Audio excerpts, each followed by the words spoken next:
students, how are you? Welcome to SBS English classes. आज हम prose में lesson number 1 my struggle for an education written by Booker T Washington. Booker T Washington के द्वारा लिखित my struggle for an education आपको lesson पढ़ाएंगे prose में। इस लेसन में बुकर टी वाशिंगटन अपनी शिक्षा के लिए क्या संघर्ष करता है। ठीक है, शिक्षा के लिए मेरा संघर्ष, मेरा मीन्स राइटर का। देखिए, एक राइटर किसी भी लेसन को लिखने से पहले ये सोचता है कि वह उसमें अपने आप को प्रदर्शित करे या दूसरे को। तो सब्जेक्टिव केस में होता है लेसन या फिर ऑब्जेक्टिव केस में होता है। सब्जेक्टिव में सब्जेक्ट में क्या होता है, राइटर अपने आप को उसमें एक्सप्लेन करता है, जैसे आई है। ठीक है, एक उसमें दूसरे में होता है यू, ही। इस तरह से ये ऑब्जेक्टिव केस में होते हैं। किसी दूसरे व्यक्ति को सब्जेक्ट के रूप में लेता है, अपने को नहीं। तो इसमें लेखक अपने आप को ही शिक्षा के संघर्ष के लिए लेता है। वह शिक्षा को प्राप्त करने के लिए क्या क्या संघर्ष करता है, इस लेसन से हमें ये शिक्षा मिलती है। We get an education from this lesson that to get education we should struggle hard in any condition. We should work hard to get education in the absence of enough means. पर्याप्त साधनों के अभाव में भी हमें शिक्षा को प्राप्त करने के लिए परिश्रम करना चाहिए। ये शिक्षा हमें इस लेसन से मिलती है। तो let us start this lesson. Writer Booker T Washington अपनी शिक्षा को प्राप्त करने के लिए क्या क्या संघर्ष करता है, उसके बारे में हम चर्चा करते हैं। हम यूपी बोर्ड के स्टूडेंट हैं, तो हमें जो भी इंग्लिश लिखी हुई है उसको हिंदी में समझना होता है। तो मैं आपको एक्सप्लेन करूँगा। हम आपको एक्सप्लेन करने जा रहे हैं आपके साथ। लेखक क्या कहता है। लेखक एक कोयले की खान में काम करने वाला व्यक्ति होता है, मजदूर होता है। वो अपने मजदूर से लेकर के और शिक्षा प्राप्त करने के संघर्ष उसने क्या क्या किए, क्या क्या कठिनाइयाँ उठाई, उस बारे में writer Booker T Washington my struggle for an education में बताना चाहता है।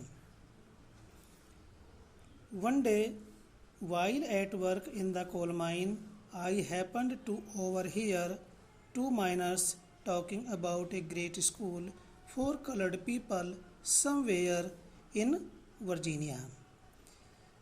राइटर कहता है कि एक दिन while at work in the coal mine, कोयले की खान में काम करते समय, आई हैपन टू ओवरहियर, उसे सुनने का अवसर मिला। ओवरहियर कहते हैं कोई व्यक्ति, मान लीजिए दो व्यक्ति बातचीत कर रहे हैं, कोई तीसरा व्यक्ति छिप करके उस बात को सुन लेता है तो उसे ओवरहियर कहते हैं। छिप करके किसी दूसरे की बात को सुनना। तो मुझे में लेखक को, जब हम इसको एक्सप्लेन करेंगे तो इस फर्स्ट पर्सन को डायरेक्ट से इनडायरेक्ट के नियमानुसार चेंज कर देंगे।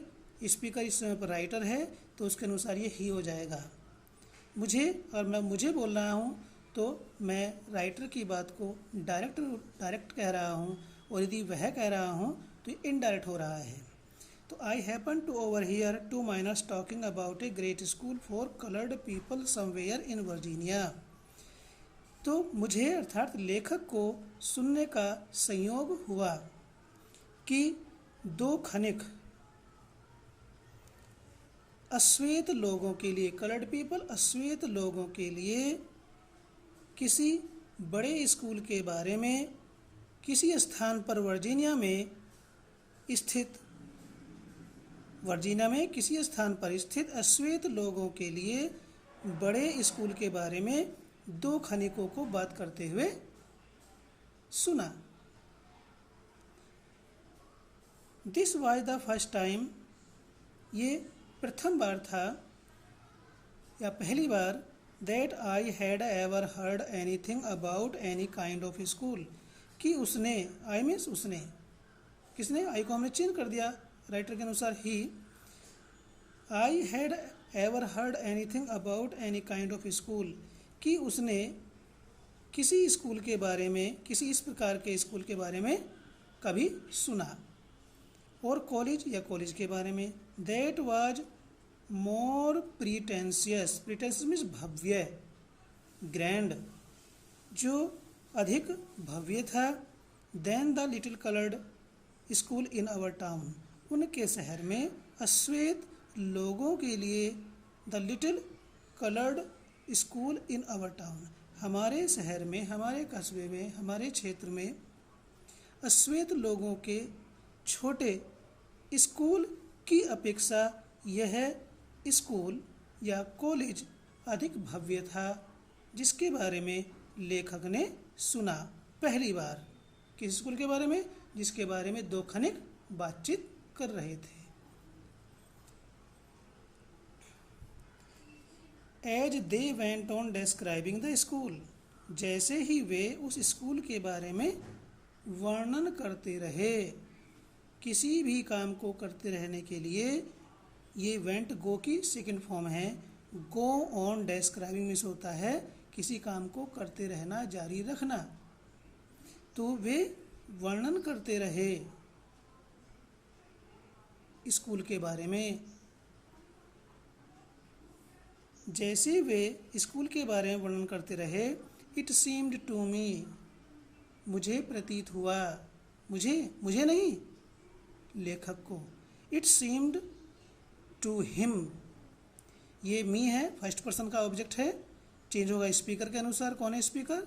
बुकर टी वाशिंगटन, तो उसके अनुसार हिम हो जाएगा। उसे ऐसा प्रतीत हुआ that it must be the greatest place on earth, कि यह स्कूल इस संसार के अंदर, on earth in the world, कि ये स्कूल इस संसार के अंदर सबसे महान स्कूल या स्थान होना चाहिए।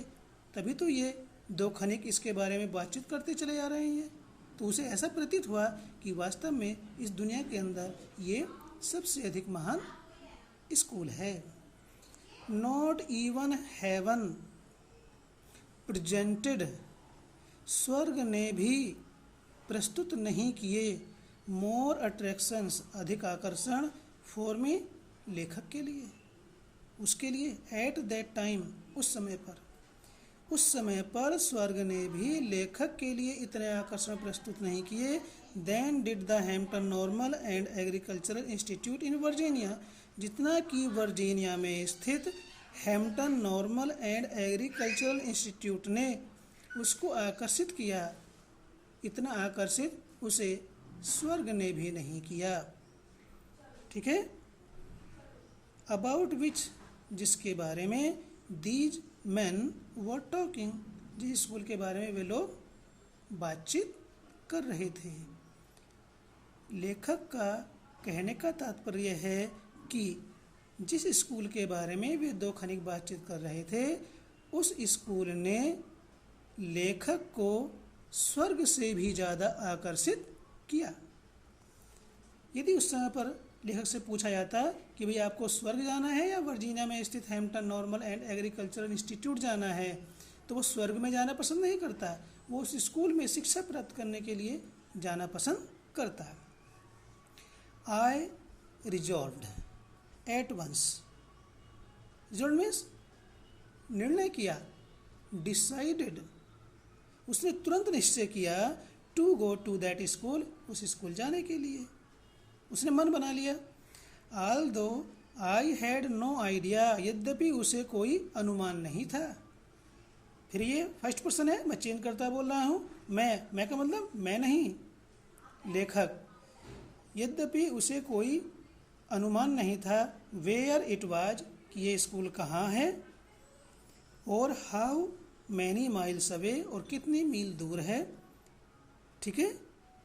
और या how I was going to reach it, या फिर वह इस स्थान तक किस प्रकार से पहुंच रहा है या पहुंचेगा। I was on fire constantly with one ambition. वह कॉन्स्टेंटली मीन्स निरंतर, लगातार, विद वन एम्बिशन एक ही आकांक्षा के साथ, एक ही इच्छा, एक ही आशा, होप, ठीक है। वह लगातार एक ही आशा के बारे में सोचता रहा, एक ही आशा को लेकर के उत्साहित था। ऑन फायर मीन्स उत्साहित, आग पर नहीं मीन्स उसके अंदर प्रबल इच्छा थी, लगातार एक प्रबल इच्छा थी। क्या थी? एक आशा क्या थी? उस स्कूल में जाकर के शिक्षा को प्राप्त करने की प्रबल इच्छा थी, आकांक्षा थी। And that was to go to Hampton, और वह इच्छा उसकी क्या थी? हैम्पटन जाने की थी। यदि क्वेश्चन पूछा जाता what was the only ambition of the writer, it's answer is the only ambition of the writer was to go to Hampton. Okay, this thought was with me day and night. रात और दिन हर समय लेखक के मन में यही बात घूमती रही। थॉट मीन्स विचार, यही विचार घूमता रहा रात और दिन। इन द फॉल ऑफ 1872, 1872 की बसंत ऋतु के मौसम में, पतझड़ के मौसम में, the fall means the spring season. I determined, लेखक ने मन बनाया, निश्चय किया, टू मेक एन एफर्ट, एक प्रयास करने का, टू गेट देयर, वहाँ पहुँचने के लिए। कहाँ? वर्जीनिया में। क्यों? क्योंकि वर्जीनिया में अश्वेत लोगों के लिए एक बड़ा स्कूल था जिसमें वह शिक्षा प्राप्त करना चाहता था। तो 1872 ईस्वी में पतझड़ के मौसम में लेखक ने वहाँ पहुँचने का, एक प्रयास करने का निश्चय किया। डिटरमिन्ड मीन्स निश्चय किया, डिसाइडेड, मेड हिज माइंड, उसने अपना मन बनाया। My mother was troubled with a grave fear. My mother, Surbir Singh की माता नहीं, लेखक की माता। हिज मदर, लेखक की माता, वाज ट्रबल्ड, परेशान थी, विद ए ग्रेव फियर, एक गंभीर भय से, एक बहुत बड़े भय से उसकी माता परेशान थी। ग्रेव फियर, सीरियस फियर, एक गंभीर भय से परेशान थी। That I was starting out, कि वह रवाना हो रहा है, कि वह रवाना हो रहा है। On a wild goose chase, कि वह एक निष्प्रयोजन कार्य के लिए प्रस्थान कर रहा है। ए वाइल्ड गूज चीज मीन्स होता है ए यूजलेस वर्क,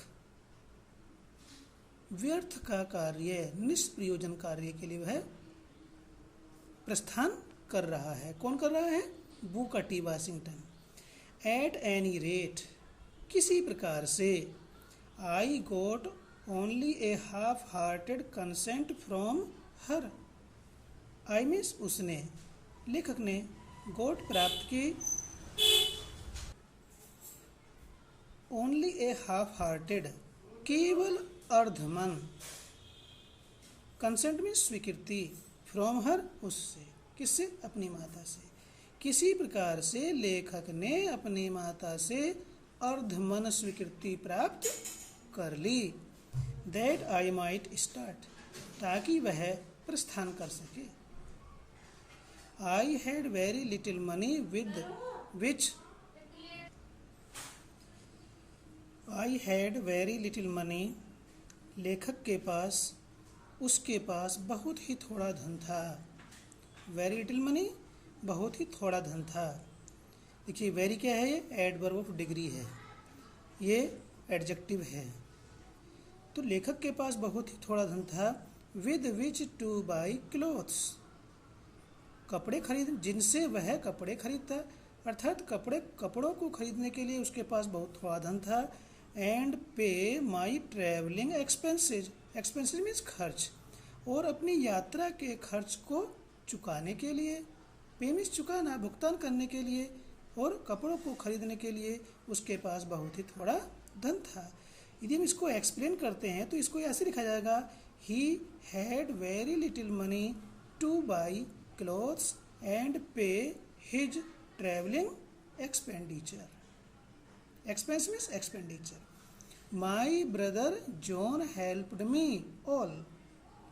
उसके भाई जॉन ने, किसके, बुकर टी वाशिंगटन के भाई जॉन ने हेल्प्ड हिम, उसकी सहायता की, ऑल, उस सब से, वो सब कुछ सहायता करने के लिए उसको दिया लेखक को, दैट ही कुड, जो उसका भाई कर सकता था, जितनी सामर्थ्य थी उस सब से उसके भाई जॉन ने लेखक की सहायता की। बट, परंतु, ऑफ कोर्स, वास्तव में, that was not a great deal, जो भी उसने सहायता की धन से, वह कोई बड़ी मात्रा नहीं थी। A great deal means a big amount, वो बहुत बड़ी मात्रा नहीं थी। Finally the great day came, अंततः, in the end, the great day, वो शुभ दिन, केम, आ गया, and I started for Hampton, और लेखक ने हैम्पटन के लिए प्रस्थान किया।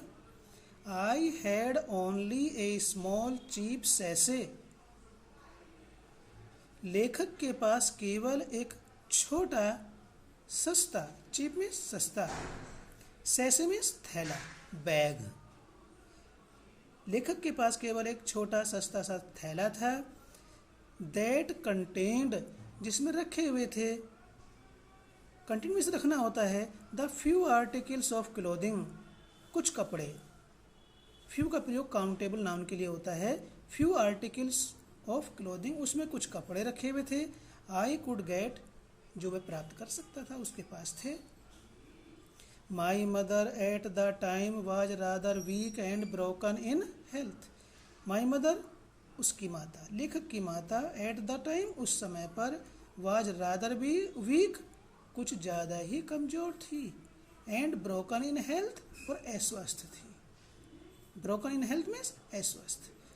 तो जब लेखक प्रस्थान कर रहा था तो उसकी माता उस समय पर कुछ ज़्यादा ही कमज़ोर और अस्वस्थ थी। आई हार्डली एक्सपेक्टेड, वह मुश्किल से ही आशा करता था, एक्सपेक्टेड मीन्स आशा करता था, टू सी हर अगेन, उसे उससे पुनः मिलने की, कि उसकी वो लेखक सोचता था कि उसकी माता इतनी कमज़ोर अस्वस्थ है कि जब वह उस स्कूल से वापस आएगा तो वह अपनी माता को जिंदा नहीं पा सकेगा। एंड दस, और इस प्रकार, अवर पार्टिंग, उनकी विदाई, ये अवर है, बहुवचन है, राइटर कह रहा है, राइटर के साथ साथ उसकी माता भी है, तो इसको देयर लिखा जाएगा इंडर्ट में। Thus their parting was all the more sad, इस प्रकार से उनकी विदाई, पार्टिंग मीन्स विदाई, एक दूसरे से अलग होना, इस प्रकार से उनकी विदाई, एक दूसरे से अलग होना, was all the more sad, और भी अधिक दुखदाई था। लेखक और लेखक की माता बड़ी दुखी हो रही थी उस समय पर। सी हाउ एवर, किंतु वह, was very brave through it all, वह बहुत साहसी थी, थ्रू इट ऑल, इस सब को सहन करने के लिए। लेखक की माता ने इस विदाई को, एक दूसरे से अलग होने को, बड़ी हिम्मत के साथ, साहस के साथ सहन किया। The distance from Malden to Hampton is about 500 miles. Malden से, माल्डेन वो स्थान है जहाँ पर लेखक बुकर टी वाशिंगटन रहता था, और वहाँ से हैम्पटन तक की दूरी लगभग 500 मील थी। डिस्टेंस मीन्स दूरी, तो माल्डेन से हैम्पटन तक की दूरी लगभग 500 मील थी। बाय वॉकिंग, पैदल चलकर, बैगिंग राइड्स, प्रार्थना स्वरूप सवारी करके, बोथ इन वैगन्स, घोड़ा गाड़ी में, एंड इन द कार्स, और कार में, कार और घोड़ा गाड़ी में दोनों में, प्रार्थना स्वरूप सवारी करके, पैदल चलकर, इन सम वे किसी प्रकार से, after a number of days कई दिनों के पश्चात, I reached the city of Richmond, लेखक रिचमंड शहर पहुंचा। वर्जीनिया, वर्जीनिया में रिचमंड शहर में पहुंचा। अबाउट 82 माइल्स फ्रॉम हैम्पटन, ये रिचमंड नाम का सिटी हैम्पटन से लगभग 82 माइल्स दूर था। उस रिचमंड शहर में पहुंचा जो हैम्पटन से या जिससे आगे अभी हैम्पटन 82 मील दूर था वर्जीनिया में ही। When I reached there, जब लेखक वहां पहुंचा, टायर्ड भूखा था, थका हुआ था, हंग्री भूखा था, एंड डर्टी गंदा था। पैदल चल करके लेखक थक गया था और काफ़ी समय से भोजन नहीं मिला था तो भूखा हो गया था, एंड डर्टी, और उसमें नहाया धोया नहीं था, गंदा हो गया था, मैला कुचैला हो गया था। It was late in the night, देर रात्रि हो गई थी। I had never been in a large city, I means मैं मीन्स द राइटर, और ये राइटर के अनुसार होगा he had never been in a large city, वह किसी बड़े शहर में कभी नहीं गया था। And this rather added to my misery, और इसी बात ने लेखक की परेशानी को, कष्ट को, रादर एडेड, और अधिक बढ़ा दिया था, क्योंकि वो किसी बड़े शहर में पहले कभी गया ही नहीं था। और जब कोई व्यक्ति बड़े शहर में जाता नहीं है तो वहाँ के जो गलियाँ होती हैं, सड़कें होती हैं, इतनी विशाल होती हैं, उसे पता नहीं चलता कि कहाँ जाना है कहाँ नहीं, तो इस बात से उसकी परेशानी और भी अधिक बढ़ गई थी। When I reached रिचमंड, जब वह रिचमंड पहुंचा, I was completely out of money, तो उसके पास बिल्कुल भी धन नहीं था। He had not money at all, उसके पास बिल्कुल भी धन नहीं था, वो धन से खाली हो गया था। I had not a single acquaintance in the place, acquaintance कहते हैं फैमिलियर, परिचित, इन द प्लेस, उस स्थान पर उसका एक भी परिचित नहीं था। And being unused to city ways, और शहर के मार्गों से अभ्यस्त न होने के कारण, या न होने से, वहाँ की जो शहर की सड़कें थी अनयूज्ड, प्रयोग की हुई नहीं थी, वह अनजान था। तो शहर के रास्तों को से अनजान हो करके, आई डिड नॉट नो, वह नहीं जानता था, वेयर टू गो, कहाँ जाना है। क्योंकि व्यक्ति को सड़कों की जानकारी होती तो ये कहाँ जा रही है तो चला जाता है, उसे शहर की सड़कों के बारे में, मार्गों के बारे में अनजान था, जानकारी नहीं थी, इसलिए वो नहीं जानता था कि उसे कहाँ जाना है। I asked eight several places, उसने पूछा, eight several places, several means कई, मैनी प्लेसेस, कई स्थानों पर पूछा। फॉर लॉजिंग, ठहरने के लिए, रुकने के लिए। For staying, for spending the night, रात्रि को बिताने के लिए उसने कई स्थानों पर पूछा रुकने के लिए। But they all wanted money, लेकिन वो सब धन चाहते थे। भाई फ्री में कौन अपने यहाँ ठहरने देता है शहर के अंदर, सब किराया लेते हैं, वो सभी धन चाहते थे, पैसे चाहते थे।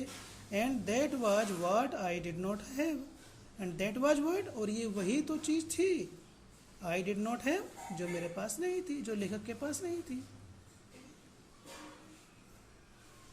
Okay, knowing nothing else better to do, knowing जानकर, नथिंग एल्स कुछ भी नहीं, बेटर अधिक अच्छा, टू डू करने के लिए। लेखक के समझ में नहीं आया, ये नहीं आया कि वो क्या करे। तब क्या किया उसने, I walk to the streets, लेखक सड़कों पर घूमा। स्ट्रीट्स गलियों में सड़कों पर घूमा। I must have walked the streets till after midnight. Till after midnight, आधी रात के बाद तक लेखक वह सड़कों पर घूमता रहा, गलियों में घूमता रहा। एट लास्ट, अंत में, आई बीकेम सो एग्जॉस्टेड। आई वह चेंज कर देंगे, ठीक है। यदि मैं बोल रहा हूँ तो लेखक के ओरिजिनल शब्द को प्रयोग कर रहा हूँ, यदि वह है तो इनडायरेक्ट में है, ठीक है। तो हम स्पीकर के अनुसार बदलेंगे तो ही हो जाएगा। He became so exhausted. Exhausted means tired. लेखक इतना थक गया था that I could walk no longer, कि वह और अधिक नहीं चल सकता था। आई वॉज टायर्ड, वो थका हुआ था। आई वॉज हंग्री, वह भूखा था। आई वॉज एवरीथिंग, वह सब कुछ था। बट डिस्करेज्ड, लेकिन हतोत्साहित नहीं था। डिस्करेज्ड मीन्स हतोत्साहित। जस्ट अबाउट द टाइम, ठीक उस समय, when I reached extreme physical exhaustion, जब वह अत्यधिक शारीरिक थकावट को प्राप्त करने वाला था या पहुंचने वाला था, अर्थात जब वह थक करके चूर होने वाला था, तो क्या हुआ? तो I came upon a portion of a street, तो वह सड़क के एक ऐसे स्थान पर पहुंचा।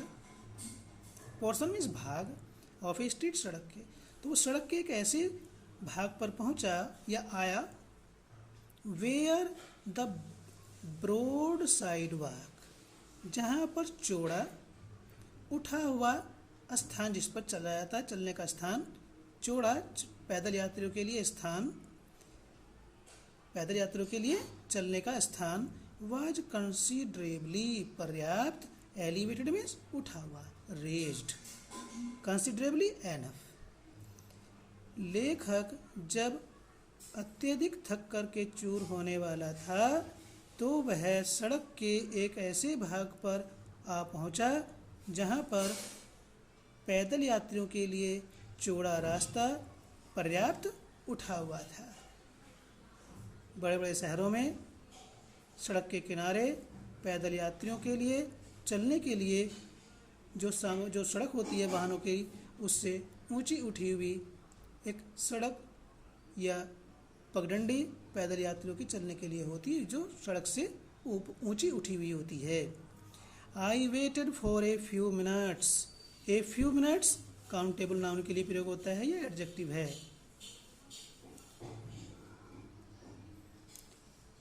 कुछ क्षणों के लिए लेखक रुका, प्रतीक्षा की, इधर उधर देखा, टिल आई वाज श्योर, जब तक कि वह विश्वस्त हो जाता, निश्चित हो जाता, दैट नो पासरबाई, की कोई भी राहगीर, कुड सी मी, उसे नहीं देख सकता है। जब उसने इधर उधर देखा और ये निश्चित कर लिया कि अब कोई भी आने जाने वाला उसे देख नहीं रहा है, तो एंड देन, और फिर, क्रैप्ट, सरक गया, रेंग गया। क्रीप की सेकेंड फॉर्म है, क्रीप मीन्स होता रेंगना, यहाँ इसका मीनिंग है सरक गया, रेंग गया, अंडर द साइड वॉल, उस पगडंडी के नीचे, एंड ले for the night on the ground, और जमीन पर ही रात्रि बिताने के लिए लेट गया। देखिए शिक्षा को प्राप्त करने के लिए क्या क्या संघर्ष किया, पैदल चलना पड़ा, भूखा रहना पड़ा, गंदा रहना पड़ा, और जब वो रिचमंड पहुंचा तो कैसे रात बिताई, क्या संघर्ष हमें करना पड़ता है, ठीक है। तो उसने संघर्षों का सामना किया और उनका मुंह तोड़ जवाब दिया। जमीन पर लेट गया, with my satchel of clothing for a pillow, pillow means तकिया, तकिए के रूप में उसने कपड़ों से भरे हुए थैले को अपने सिर के नीचे रख लिया। जमीन पर लेट गया और कपड़ों से भरे हुए थैले को तकिए के रूप में सिर के नीचे रख करके लेट गया। नियरली ऑल नाइट, लगभग पूरी रात, सारी रात जितनी बची हुई थी, आधी से ज़्यादा तो बीत गई थी। आई कुड हियर, वह सुन सका, द ट्रैम्प ऑफ फीट, पदचाप, पैदल चलने वाले लोगों के पैरों की आवाज़ को सुन सका ओवर माई हेड, अपने सिर के ऊपर। लेखक नीचे सो रहा था, ऊपर पैदल यात्री चल रहे थे, तो उनके पैरों की जो आवाज़ थी, थप थप की आवाज़ उसको सुनाई पूरी रात दे रही थी। द नेक्स्ट मॉर्निंग, अगली प्रभाते को, I found my self somewhat refreshed, लेखक ने अपने आप को कुछ तरोताज़ा पाया। आई फाउंड माई सेल्फ, देखिए माई सेल्फ आ रहा, मेन वर्ब के बाद आ रहा, ये रिफ्लेक्सिव प्रोनाउन है। लेखक ने किसे पाया? अपने आप को ही। ये रिफ्लेक्सिव प्रोनाउन है, सेल्फ फॉर्म है, यहाँ ऑब्जेक्ट के रूप में रखी हुई है। तो लेखक ने अपने आप को कुछ तरोताज़ा पाया, आराम किया। But I was extremely hungry, लेकिन वह बहुत अधिक भूखा था। As soon as there was light enough for me to see my surroundings, जैसे ही या ज्यों ही देयर वॉज लाइट एनफ, पर्याप्त रोशनी हुई, फॉर मी, उसे देखने के लिए, टू सी माई सराउंडिंग्स, अपने आसपास की चीज़ों को या आसपास के वातावरण को। सराउंडिंग्स कहते हैं अपने आसपास का वातावरण, लोकेशन। अपने आसपास के वातावरण को देखने के लिए जब पर्याप्त रोशनी हुई, त्यों ही आई नोटिस्ड, लेखक ने देखा, that I was near a large ship, की वह एक बड़े जहाज के निकट खड़ा हुआ है। It seemed to be unloading a cargo of pig iron, it seemed, लग रहा था। ये ऐसी वर्ब है जो पास्ट, जो कंटिन्यूस में प्रयोग नहीं होती है, इंडेफिनिट में होती है। ऐसा लग रहा था या ऐसा लगा, प्रतीत हुआ कि to be unloading a cargo of pig iron, cargo कहते मालवाहक जहाज, पिग आयरन कच्चा लोहा। ऐसा लग रहा था कि मालवाहक जहाज से कच्चा लोहा उतारा जा रहा है। अनलोडिंग मीन्स उतारा जा रहा है। I went at once to the vessel, vessel means ship, लेखक तुरंत ही जहाज के पास गया। एंड आस्क्ड द कैप्टन, और कप्तान से पूछा, टू परमिट में, उसे अनुमति देने के लिए, टू हेल्प, सहायता करने के लिए। अनलोड द वेसल, जहाज से माल उतारने के लिए, जहाज से कच्चा लोहा उतारने में सहायता करने देने की अनुमति के लिए लेखक कप्तान के पास पहुंचा। In order to get money, धन कमाने के लिए, प्राप्त करने के लिए, फॉर फूड, भोजन के लिए। देखिए कितना परिश्रम कर, भोजन ग्रहण करने के लिए उसे जहाज पर काम करना पड़ा। Okay. The captain, a white man, who seemed to be kind hearted, consented, कप्तान, ए वाइट मैन, अंग्रेज, सफ़ेद व्यक्ति, अंग्रेज था। कप्तान एक अंग्रेज व्यक्ति, who seemed to be kind hearted, जो दयालु प्रतीत होता था या हो रहा था, कंसेंटेड, ने अनुमति दे दी। आई वर्कड लॉन्ग एनफ, उसने काफ़ी लंबे समय तक कार्य किया। टू अर्न मनी, पैसे कमाने के लिए। फॉर माई ब्रेकफास्ट, अपने ब्रेकफास्ट के लिए, पैसा कमाने के लिए उसने काफ़ी परिश्रम किया, कार्य किया। And it seems to me, और लेखक को प्रतीत हो रहा है, as I remember it now, जैसा कि उसे अब स्मरण है या याद आ रहा है। क्या? To have been about the best breakfast that I have ever eaten, to have been about the best breakfast, उसे जैसे कि इसमें याद आ रहा है क्योंकि उसने परिश्रम किया था और उसे ऐसा लग रहा था कि उसने जो भी ब्रेकफास्ट खाया वह अब तक का सबसे अच्छा ब्रेकफास्ट था, that I have ever eaten, जो उसने कभी खाया। मतलब ब्रेकफास्ट तो उसने उससे पहले भी खाए थे, ठीक है। चूँकि अब काफ़ी लंबे समय के बाद, भूखा रहने के बाद उसे परिश्रम करना पड़ा, और परिश्रम के बाद उसने जो ब्रेकफास्ट खाया वो उसे सबसे अच्छा लगा। उसे प्रतीत हुआ कि ऐसा ब्रेकफास्ट उसने पहले कभी नहीं किया। इसका शेष भाग दूसरी वीडियो में, ठीक है। चैनल को सब्सक्राइब करें और अपने सुविधा के लिए ये एक्सप्लेनेशन आप इससे तैयार कर सकते हैं। ठीक है स्टूडेंट्स, तो दूसरी वीडियो शेष भाग के लिए आप देखें।